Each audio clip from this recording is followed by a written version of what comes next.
tema de síndrome coronario crónico o cardiopatía isquémica crónica. La gran parte de la presentación pues, es basada en las últimas guías de la Sociedad Europea de Cardiología del 2019. Entonces, ya. Como introducción, el síndrome coronario crónico pues, es causado principalmente por enfermedad arterial coronaria, por la acumulación de placa aterosclerótica en las arterias epicárdicas. Esto va a ser modificado. A ver, esperen.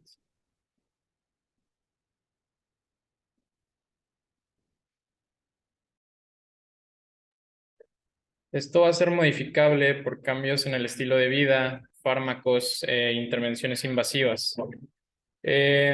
Durante la enfermedad podemos tener un periodo de enfermedad estable o momentos inestables en la enfermedad causados por infartos, por síndromes coronarios agudos, que pues como vimos ayer son por erosión o ruptura de la placa. Hay que diferenciar bien entre lo que es la cardiopatía isquémica crónica y los síndromes coronarios agudos, donde se incluye la angina inestable y los infartos sin y con elevación del ST. Entonces, aquí no vamos a hablar de SICA, vamos a hablar de pura cardiopatía isquémica crónica, donde vamos a tener varios escenarios clínicos.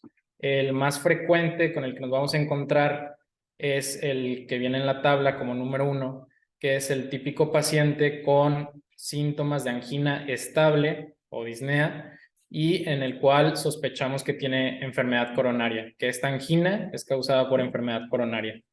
Este va a ser el típico paciente o la mayoría de los pacientes que nos vamos a encontrar, pero también vamos a tener otros escenarios, como los pacientes que tienen insuficiencia cardíaca y ya también cardiopatía isquémica crónica, pacientes con cardiopatía isquémica crónica ya conocida y que ya han sido revascularizados, ya sea desde hace un año o que ya llevan más de un año, pacientes que tienen angina, pero no por enfermedad aterosclerótica de las arterias epicárdicas, sino por enfermedad microvascular o por vasoespasmo.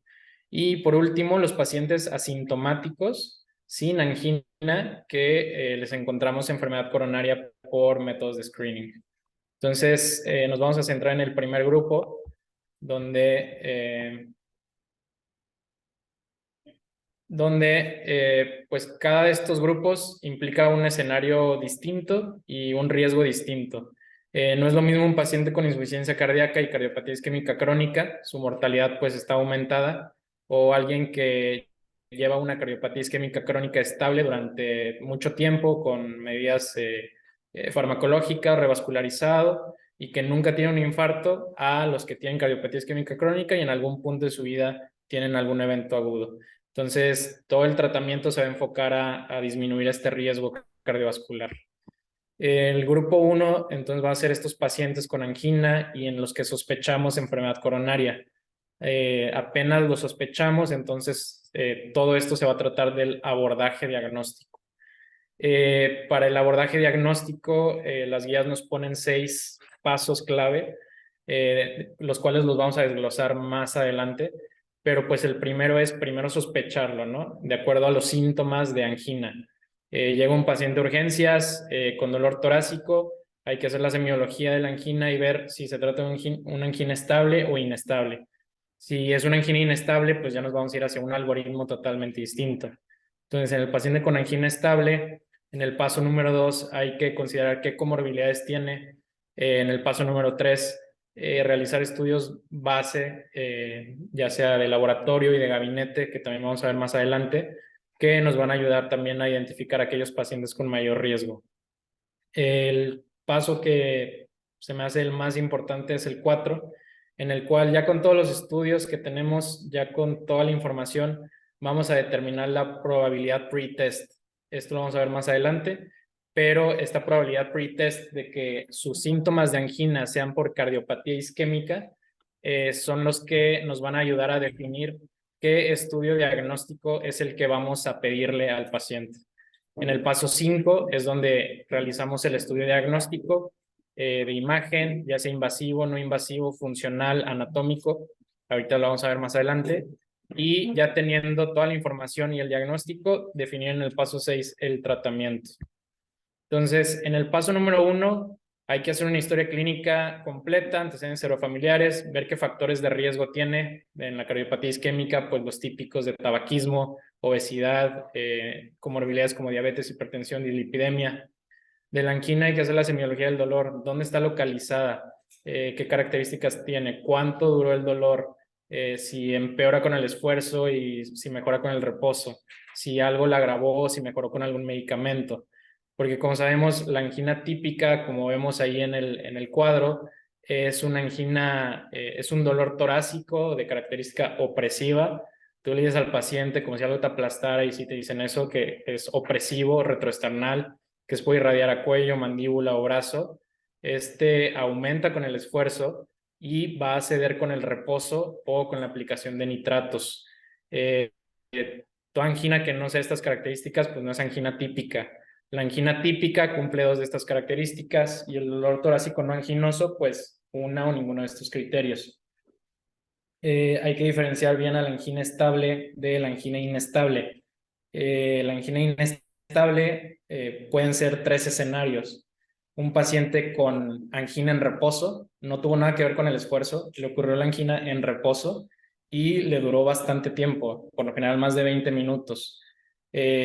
Otro escenario es una angina de nuevo inicio, es decir, un paciente que nunca en su vida ha tenido dolor torácico y que por primera vez en su vida tiene angina, el primer evento se cataloga como una angina inestable. Y el tercer escenario, pues es un paciente ya con angina estable, ya conocida, pero que en esta ocasión algo cambió. Hubo algo en la angina, en las características del dolor, que fue diferente a la angina que él normalmente tiene. Entonces, eso lo vas a ver en urgencias y es muy importante para definir qué algoritmo vas a seguir. En el paso número 2, pues las comorbilidades. No voy a tener en eso, pero investigar si tiene diabetes, hipertensión, tabaquismo, ver si está tratado, si está en control.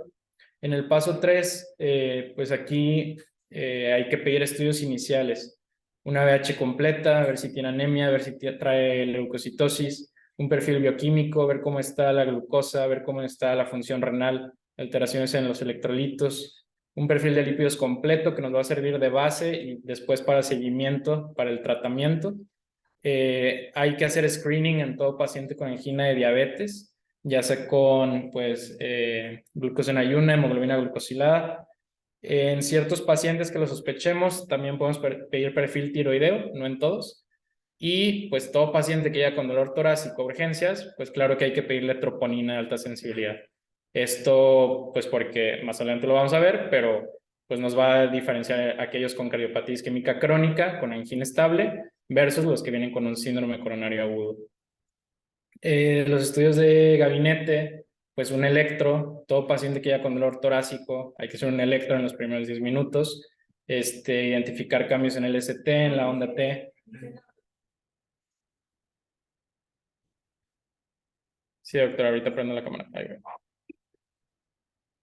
No sé, ya se ve.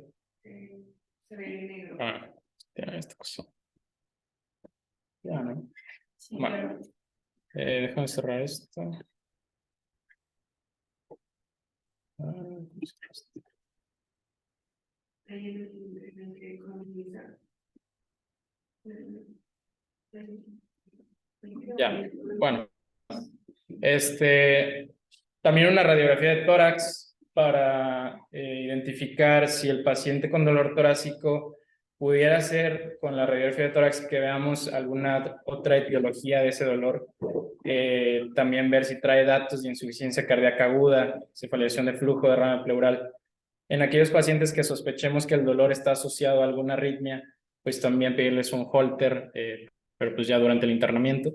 Y pues también un ecocardiograma transtorácico o en urgencias point of care ultrasound, pues también nos puede servir mucho para determinar si ese dolor torácico pues ya trae ahí alguna anormalidad en el eco, ¿no?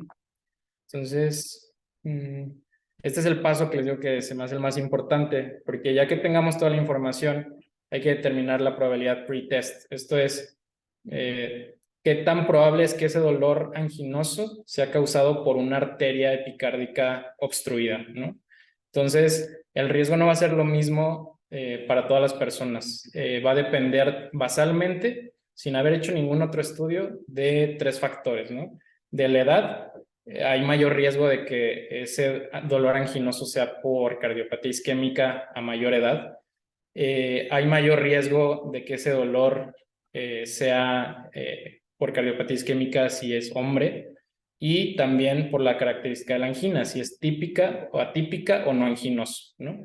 Con esta combinación vemos esta tabla que nos arroja qué porcentaje de probabilidades que ese dolor sea por alguna arteria obstruida, ¿no? Esto nos va a clasificar el riesgo en leve, moderado, grave, y mediante esta probabilidad pretest también podemos ir definiendo qué estudios vamos a hacer para hacer el diagnóstico de la angina, de la cardiopatía isquémica. Ahora, esto sí está validado, estas tablas están validadas, pero siempre hay que tomar en cuenta otros factores. Por ejemplo, si en el electro vemos ya cambios en el ST, pues bueno, un bloqueo de rama, bueno, eso nos aumenta esta probabilidad, ¿no?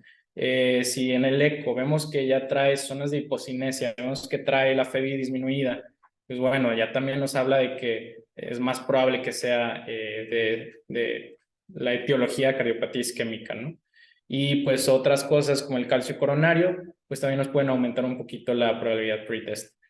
Entonces, vamos a tener nuestro paciente, ya lo evaluamos, sacamos esta probabilidad pretest. Entonces, este algoritmo es muy importante porque llega un paciente de urgencias, ¿qué estudio le vas a pedir? Le vas a pedir un angiotac coronario, le vas a pedir una prueba de esfuerzo con eco, estrés, una resonancia magnética, o sea, ¿qué le vas a pedir para investigarlo, no? Entonces, esto va a depender del pretest.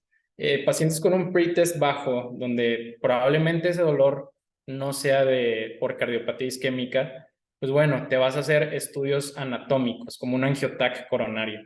Pacientes que tienen un pretest alto, donde pues si estás sospechando que ese dolor sea por cardiopatía isquémica, pues te vas a hacer estudios funcionales no invasivos para detectar isquemia. Entonces, estudios anatómicos no invasivos, el clásico, el más usado, el más validado es el angiotac coronario. Este nos va a ayudar a detectar placa en las arterias, en las principales, placas de estenosis de 50, 90% o incluso más de 90%. Esto es muy importante. Las placas se pueden ver calcificadas de componentes mixtos o blandas. Las calcificadas, pues las vamos a ver muy claras ahí como la primera imagen, totalmente blancas, y las placas blandas, pues todo lo contrario. Entonces, recordemos que en la clase de ayer que las placas blandas pues son de hecho de mayor riesgo, es más fácil que se erosionen o que haya trombosis de esas placas. Y no por ver una placa que por imagen obstruye, no sé, un 80%, significa que tiene cardiopatía isquémica, ¿no? Tiene aterosclerosis, sí, pero puede ser que esa placa no esté obstruyendo y no esté limitando el flujo. Entonces, esto no nos va a ayudar en eso. Si vemos placas de 50, 90%, pues bueno, son moderadas. Si vemos de más del 90%, bueno, estas placas sí nos deben de llamar más la atención, ¿no? Otros estudios anatómicos no invasivos, siguiendo el mismo método del angiotac, ya son softwares diferentes que se usan en angiotac para determinar el FFR. Eso lo vamos a ver más adelante, pero que sepan que ya hay FFR por angiotac y ya hay estudios de no inferioridad contra el FFR en angiografía. Pero ahorita explicamos mejor qué es el FFR. Ya estudios funcionales, pues tenemos a la prueba de esfuerzo, ¿no? Yo sé que lo típico es de que tiene angina, hazle una prueba de esfuerzo para ver si tiene isquemia. Eso ya no una prueba de esfuerzo con electro en sí ya no se usa en las guías ya no la recomiendan.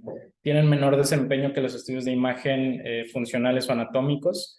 Y sí te lo ponen como una alternativa si es que no tienes disponible otros estudios, pero la verdad es que ya nos vamos más hacia los métodos funcionales no invasivos, pero con imagen. Entonces, pues nada más ahí pues recordar que hay varios métodos. Está el protocolo de Bruce y pues corren durante cierto tiempo a cierto inclinación la banda, y pues vamos a ver si hay síntomas de angina, si hay cambios electrocardiográficos, ¿no? Pero en sí las guías ya no recomiendan la prueba de esfuerzo con electro.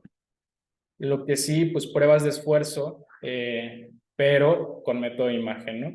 Prueba de esfuerzo con ecocardiograma, hacemos un ecocardiograma basal, vemos si hay zonas de hipocinesia, cinesia, y después, tras un protocolo como el de Bruce, en banda, en bicicleta o con fármaco, pues volvemos a hacer un eco ya bajo estrés y vemos si hay cambios en la relajación, en la movilidad de las paredes, ¿no? Esto es lo mismo con la resonancia magnética cardíaca, del otro lado.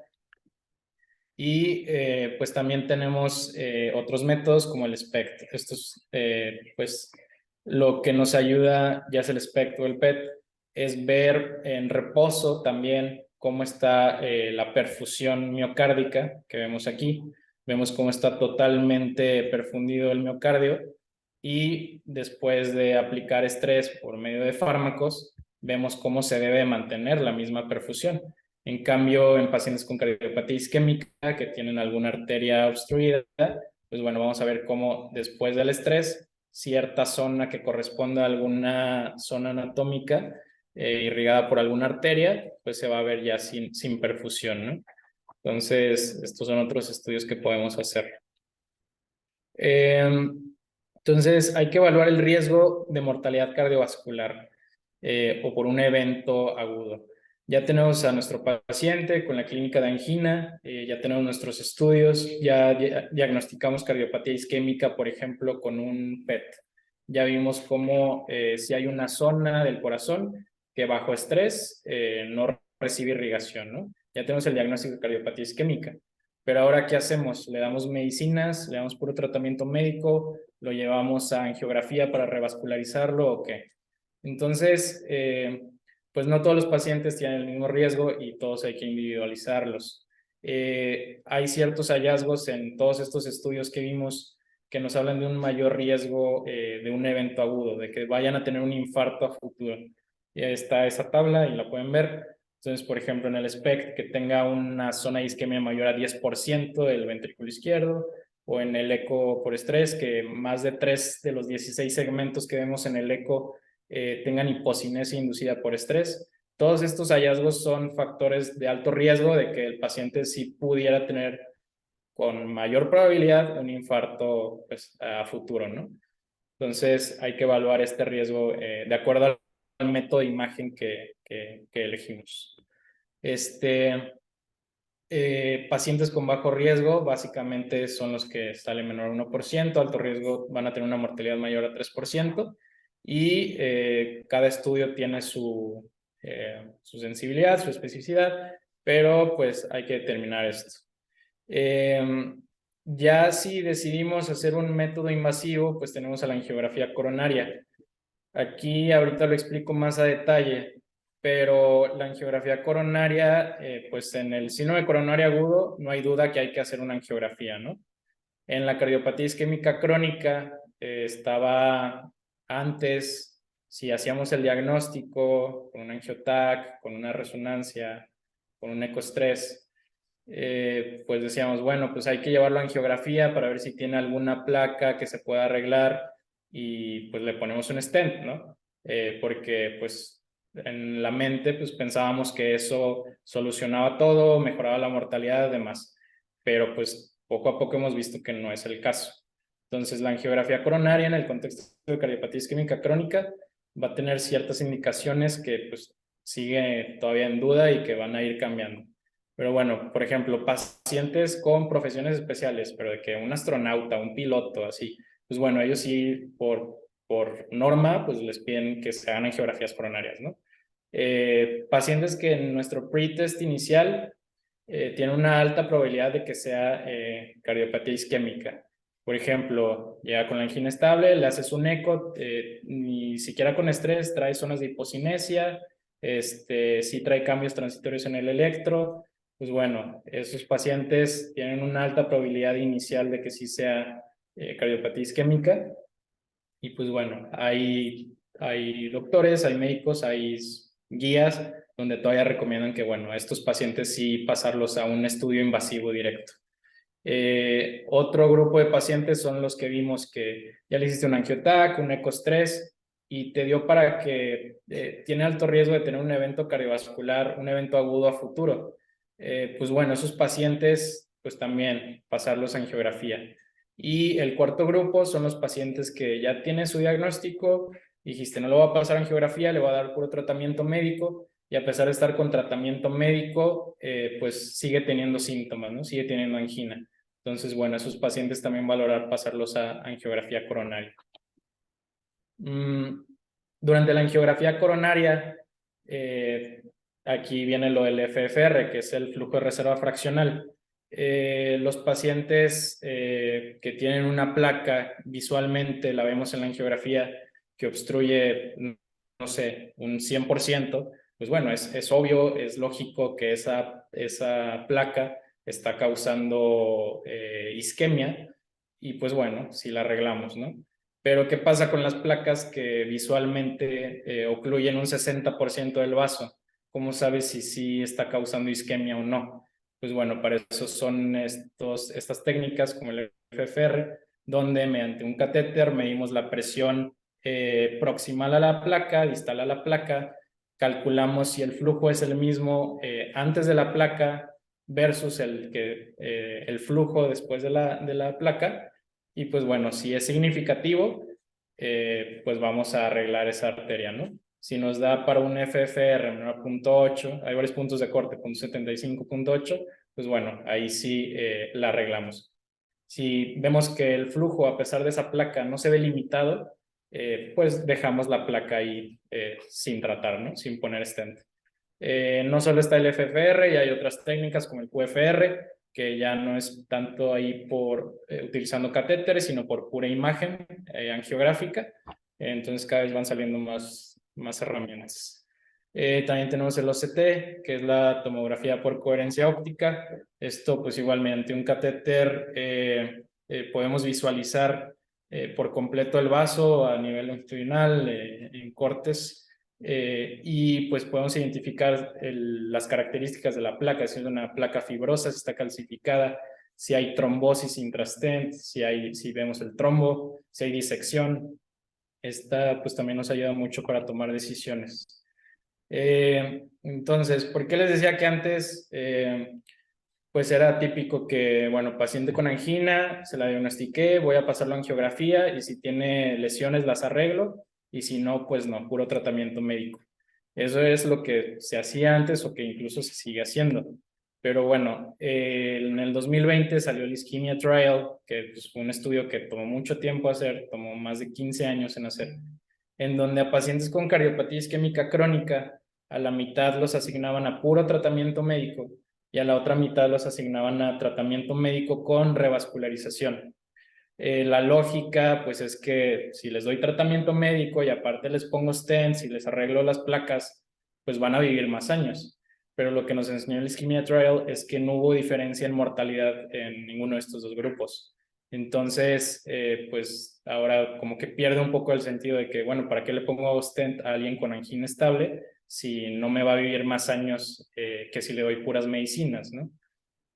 Entonces eso es lo que ahorita está como en duda. Sin embargo, lo que sí se vio en ya subestudios del Ischemia Trial es que si bien no mejora mortalidad, sí mejora los síntomas. Entonces podemos optar por pacientes que pues ya estamos con tratamiento médico y los síntomas no mejoran, es refractario a tratamiento médico, pues bueno, tomar una decisión informada con la familia de que mira, te puedo pasar angiografía, te puedo poner stents si los necesitas. No te va a cambiar en nada tu mortalidad que el tratamiento médico que ya te estoy dando, pero sí te pudiera mejorar los síntomas, ¿no?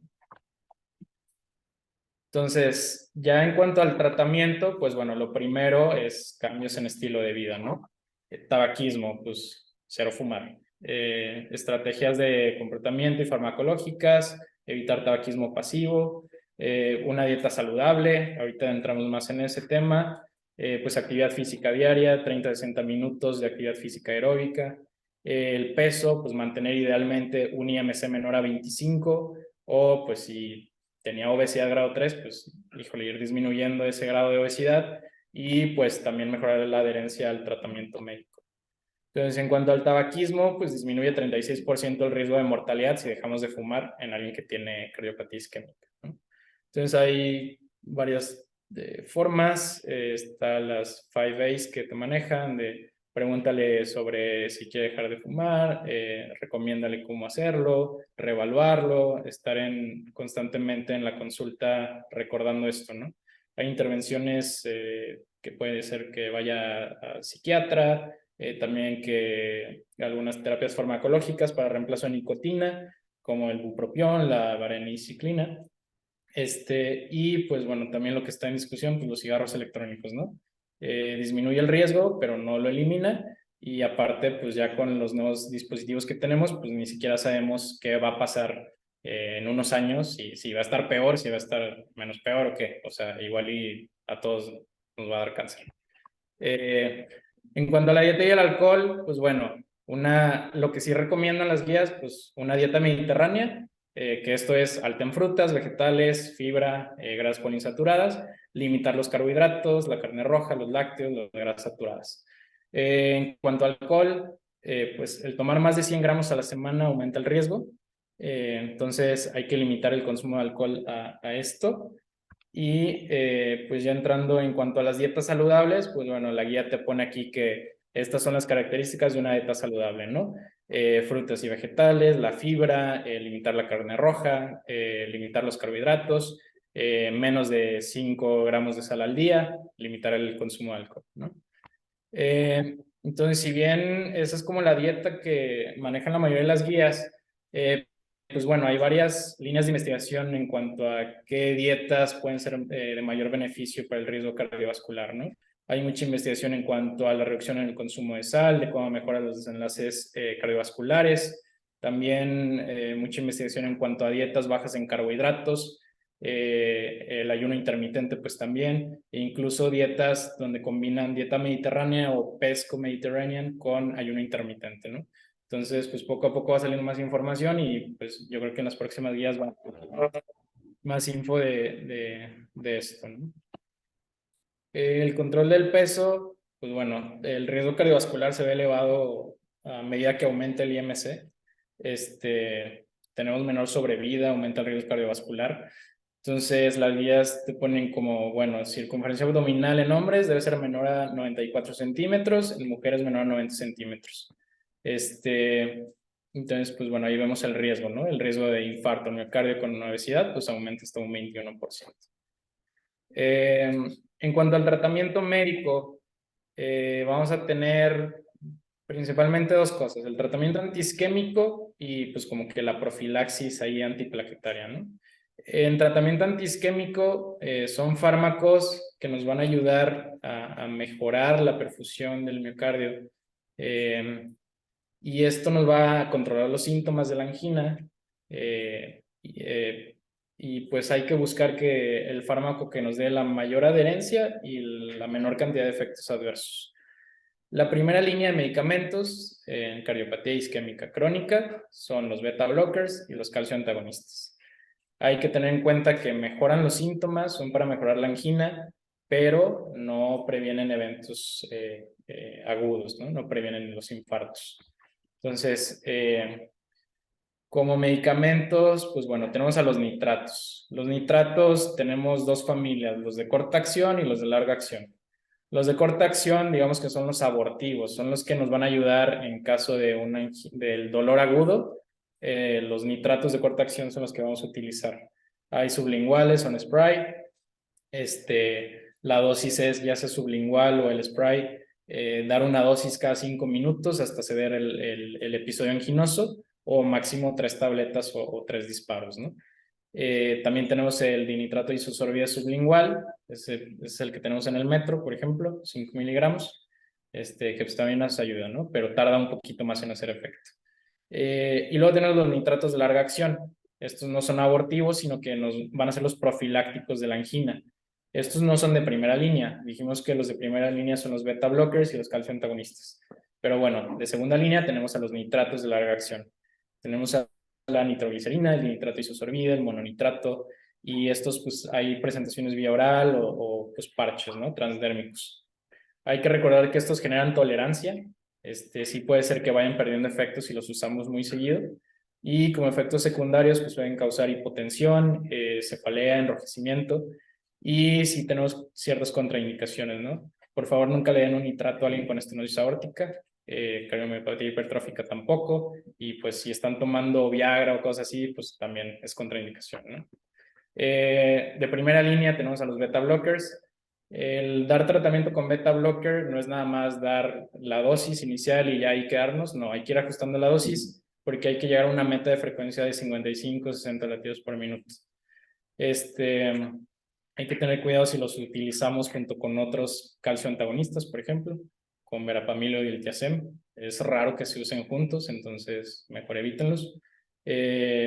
Si se combinan con nitratos o los calcio antagonistas dihidropiridínicos como el nifedipino, el amlodipino, pues hasta ayudan porque nifedipino, amlodipino generan cierta taquicardia refleja y pues la combinación con el beta blocker nos va a mantener este efecto secundario de los calcio antagonistas, pues hacen sinergia, ¿no? Efectos secundarios de los beta blockers: fatiga, depresión, bradicardia, bloqueos, broncoespasmo, hipotensión postural.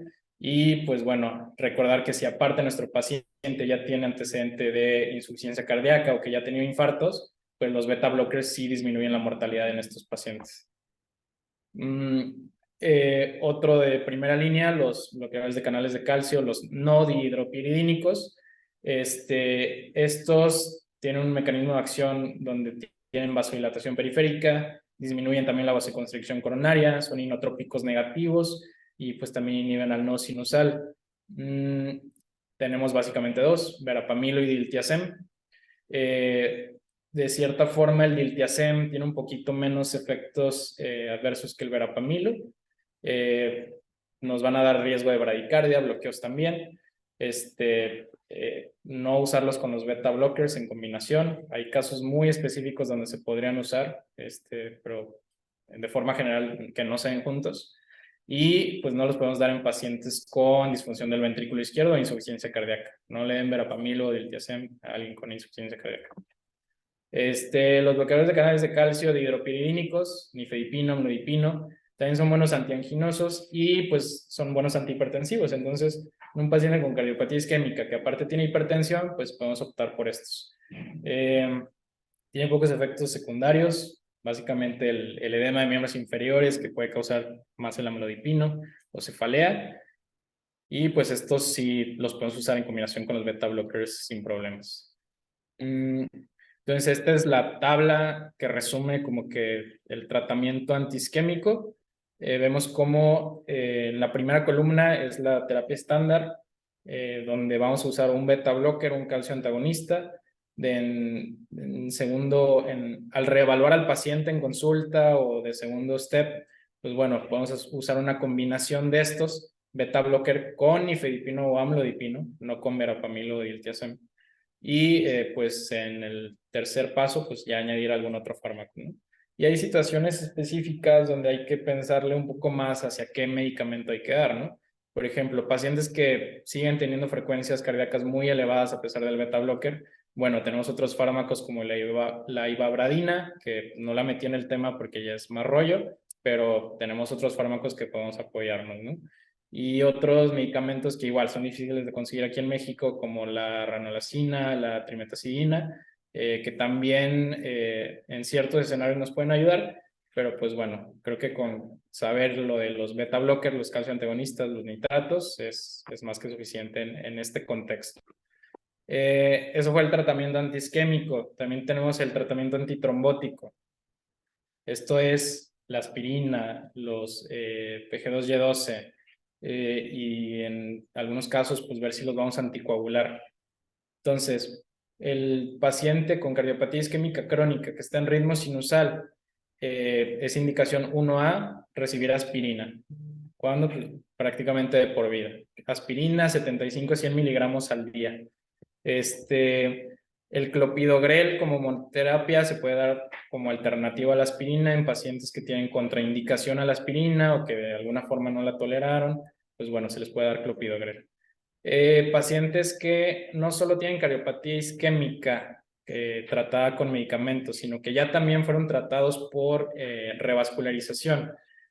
Bueno, aspirina y aparte ahí ya se usa doble terapia antiplaquetaria, ya sea con clopidogrel, prasugrel, ticagrelor y pues qué tanto tiempo lo vamos a dar, pues ese ya también es otro tema y pues bueno, básicamente al menos 6 meses, en algunos casos 12 meses, hay que evaluar el riesgo trombótico versus el de sangrado para definir si va a estar con doble terapia más de un año, pero bueno, eso ya es otro tema. Cardiopatía isquémica crónica y que aparte tienen fibrilación auricular. Bueno, pues aparte de la aspirina, pues a ellos hay que anticoagularlos, ¿no? Con algún NOAC. Entonces esos pacientes estarían con su aspirina, con su NOAC. ¿Y qué pasa con los que tienen cardiopatía isquémica crónica? Ya lo revascularizaron, tienen un stent y aparte tienen fibrilación auricular. Pues bueno, en teoría, pues habría que darle aspirina, clopidogrel, el NOAC, rivaroxaban, por ejemplo. Pero bueno, ahí también hay muchos estudios de qué es mejor, si aspirina con NOAC, clopidogrel con NOAC, clopidogrel, digo, ticagrelor solito. O sea, hay 1000 estudios de esto. Entonces, esto también es ya un tema más complicado y todo depende de cada paciente, ¿no? Entonces ya vimos los antiisquémicos, la terapia antiplaquetaria. Nos faltan otras 3 medicinas que podemos darle a los pacientes con cardiopatía isquémica crónica. Estatinas. Todo paciente con cardiopatía isquémica crónica tiene que estar con estatinas pues de alta intensidad, ¿no? Si no llegamos a las metas de LDL, podemos agregar ezetimibe. Si no llegamos a las metas de LDL con estos dos fármacos, pues bueno, ya también tenemos otra familia de medicamentos como los inhibidores de PCSK9, con los cuales, pues, si de plano no, con estatina, ezetimibe no funcionó, pues también podemos utilizarlos. Y por último, los IECAS y los beta blockers. IECAS o ARAS, en paciente con cardiopatía isquémica crónica, sí. Si aparte pues, tiene insuficiencia cardíaca, hipertensión, diabetes, pues es indicación darlo. Beta blocker, en cardiopatía isquémica crónica, pues también, más cuando tienen disfunción del ventrículo izquierdo, insuficiencia cardíaca, que tuvieron un infarto reciente, pues también es indicación uno a dar beta blocker. La revascularización, también es otro tema, son otras guías de la ESC, hay unas guías destinadas a pura revascularización, pero bueno, si ya tenemos nuestro paciente con cardiopatía isquémica crónica, ya le hicimos angiografía, ¿qué le vamos a hacer? ¿Le vamos a tratar con stents o lo vamos a revascularizar con bypass aortocoronario? Pues bueno, esto se va más un poquito hacia el lado de síndrome coronario agudo, tal vez, pero bueno, también es importante saberlo. Hay ciertas indicaciones para definir si vamos a poner stents o si vamos a poner, si va a ser cirugía por bypass. Básicamente, esta es la típica de examen para los CENIs, enfermedad del tronco o enfermedad trivascular, pues clásicamente era como, no, pues ellos ya bypass aortocoronario, ¿no? No se puede arreglar con stents. La verdad es que todo eso ya ha ido cambiando. Entonces, esto, pues, es bueno saberlo. También conocer algunas de las escalas, como el Syntax Score, que de acuerdo a la anatomía de las coronarias, a ciertos factores de riesgo, comorbilidades, nos va a arrojar qué riesgo quirúrgico tiene y pues nos ayuda a definir mejor si lo vamos a operar o va a pasar a CAT. Otros escenarios clínicos que hay que tener en cuenta son los pacientes con insuficiencia cardíaca.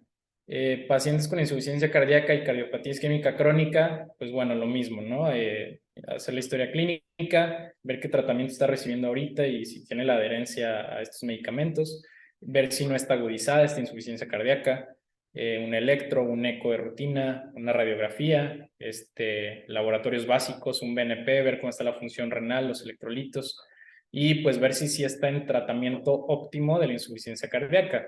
Esto es con su beta blocker, su ARNI, su antagonista receptor de mineralocorticoide y su ISGLT2, ¿no? Ver que sí esté con este tratamiento. Ya que evaluamos su insuficiencia cardíaca, nos vamos hacia su cardiopatía isquémica. Pacientes con insuficiencia cardíaca y cardiopatía isquémica crónica con angina estable, ¿se revascularizan o no? Las guías del 2019, que son estas que estoy presentando, pues te decía que les hagas un estudio de viabilidad miocárdica. Esto es, hay un paciente con insuficiencia cardíaca, tiene angina, no sabes si vale la pena revascularizarlo o no. Le haces un SPECT, ves que sí tiene una zona que en reposo está con flujo, y al someterlo a estrés ya no tiene flujo. Dices, bueno, pues esa placa que está causando que no hay flujo en esa zona, pues es salvable, entonces sí hay que arreglarla. Esa era la lógica hasta el año pasado. El año pasado en el Congreso Europeo sale este nuevo trabajo, que es el REVIVE, donde a un grupo de pacientes los revascularizan, a otros no, todos con insuficiencia cardíaca, y pues pasó lo mismo que en el Ischemia Trial, ¿no? De los que revascularizaban versus los que revascularizaban y tratamiento médico, tenían la misma mortalidad. Entonces, cada vez en cardiopatía isquémica crónica, todo va más hacia tratamiento médico y menos hacia las intervenciones, muy a mi pesar. Entonces, en pacientes ya con cardiopatía isquémica crónica, con diagnóstico ya establecido, pues bueno, también en las guías viene esta tabla que pues está muy padre, ahí véanla, que nos ayuda a ver que cada cuánto lo vas a llamar a consulta, por ejemplo, en el metro, que cada cuánto lo vas a dar, cuándo lo vas a citar a consulta, o cuándo le vas a pedir un nuevo eco, cuándo le vas a pedir un nuevo BNP o un electro, ¿no? Esta tablita lo resume muy bien, está bueno tenerla a la mano. Y también en cada consulta, principalmente en la consulta al año, pues hay que restablecer el riesgo trombótico y definir si va a seguir con doble terapia antiplaquetaria o con pura aspirina, ¿no? Para eso, pues tenemos igual, así como el CHATS-VASc, tenemos herramientas como el PRECISE-DAP, que nos va a ayudar a calcular este riesgo y definir si le vamos a seguir con aspirina, clopi o con pura aspirina, ¿no? Luego hay otro tema que es, todo esto fue en angina, donde vimos que tiene enfermedad obstructiva de las arterias coronarias, ¿no? Tenemos una placa aterosclerótica que está impidiendo el flujo. Pero pues también puede haber angina con arterias normales. Entonces, esto lo vemos en tres escenarios. Arterias con estenosis leves, que incluso si medimos con el FFR no sale significativo, pero pues tienen angina. Pacientes con enfermedad microvascular, es decir, las arterias epicárdicas están sanas, pero la enfermedad microvascular, los vasos pequeños son los que probablemente están pues, disfuncionales. Y otros como la angina por vasoespasmo, ¿no? Que nos causa anginas transitorias, o casos más raros como puentes intramiocárdicos, ¿no? Eso es que la arteria coronaria epicárdica se mete un tramito por el miocardio, luego sale, y pues el estar ahí en medio del miocardio pues también puede causar angina, ¿no? Entonces la angina microvascular lo vamos a ver en pacientes que van a tener angina de esfuerzo. Si vamos a ver isquemia demostrada por estudios no invasivos, por ejemplo con el SPECT o con un ecoestrés, vamos a ver que sí tiene isquemia, pero al hacer la angiografía, los vasos epicárdicos no van a tener estenosis. Entonces, esto puede ser por angina microvascular. El típico paciente es paciente con diabetes, angina, que haces angiografía y están limpias las coronarias, ¿no? Esto puede ser por enfermedad más microvascular causada por la misma diabetes. Entonces, el diagnóstico es muy clavado, son por métodos de imagen como por resonancia magnética o PET, pero el punto es que estos pacientes, el tratamiento médico pues va a ser más basado hacia el uso de beta blockers y estatinas y pues los cambios en estilo de vida, ¿no? La angina vasoespástica está, pues es la famosa angina de Prince-Metal. Esto, pues no sé, en el metro lo vemos mucho en pacientes con consumo de cocaína, ¿no? Es una angina transitoria donde va a haber un vasoespasmo de alguna arteria que suele ser transitorio. Este vasoespasmo causa cambios transitorios en el ST. Y pues bueno, en un momento traen mucho dolor y 10 minutos después ya no traen nada de dolor, ¿no? Entonces a veces es difícil hacer este diagnóstico. Entonces, pues puede requerir electroambulatorio, incluso un holter. Y ya que estamos en la angiografía y vemos las arterias normales, pues bueno, también podemos inducir este vasoespasmo por medio de medicamentos con acetilcolina o ergonovina, y pues hacer el diagnóstico. El tratamiento en este caso de la angina por vasoespasmo, pues es con bloqueadores de canales de calcio o nitratos, también les ayuda bastante. Pues bueno, hasta aquí es la plática de cardiopatía isquémica crónica. No sé si alguien tenga algún comentario o alguna duda.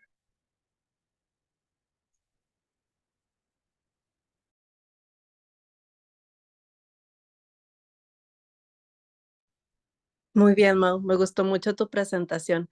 Si alguien tiene alguna duda, la puede escribir en el chat o puede abrir su micrófono. Sí, aquí en el salón van a... ¿Alguien tiene una duda? De los bloqueadores de primera elección para la Argentina, ¿cuáles son? Bueno, los de primera elección.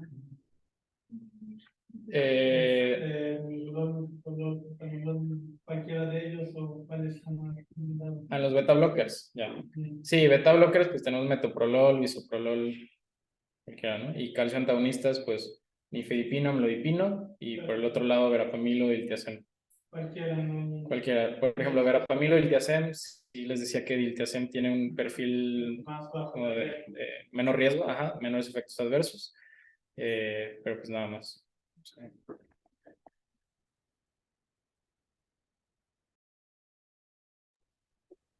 Yo tengo una duda, Mao.